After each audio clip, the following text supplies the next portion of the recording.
selon l'action souveraine de sa force.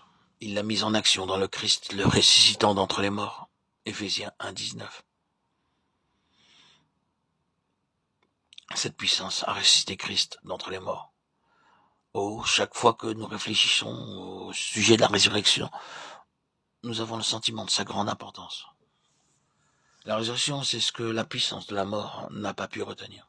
Acte 2, 24. La mort ne peut pas maîtriser la résurrection. Il n'y a jamais eu d'homme qui, entrant dans la mort, en soit revenu vivant. Dans tous les âges et toutes les générations de la race humaine, les gens ont tous connu la mort. Et tous ceux qui sont morts ont été retenus par la mort et n'en sont pas revenus. Mais il y a eu un seul homme qui sortit de la mort. Et cet homme, c'est le Seigneur Jésus-Christ. Je suis la résurrection, dit Jésus, et la vie. Jean 11, 25.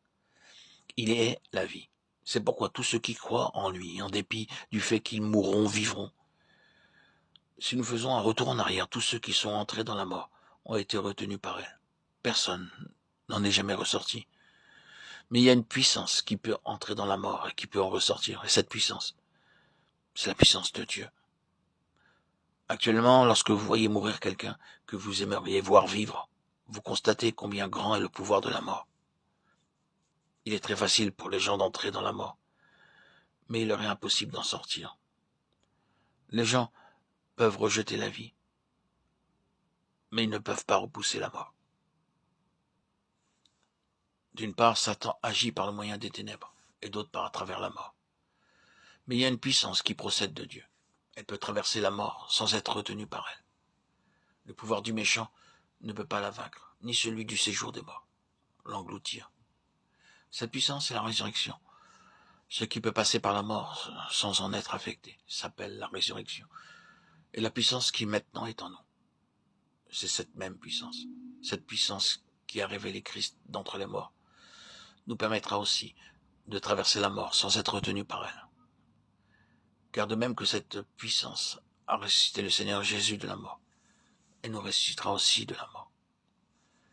Or, non seulement cette puissance a ressuscité Christ d'entre les morts, mais elle a permis à Dieu de le faire, asseoir à sa droite dans les lieux célestes au-dessus de tout.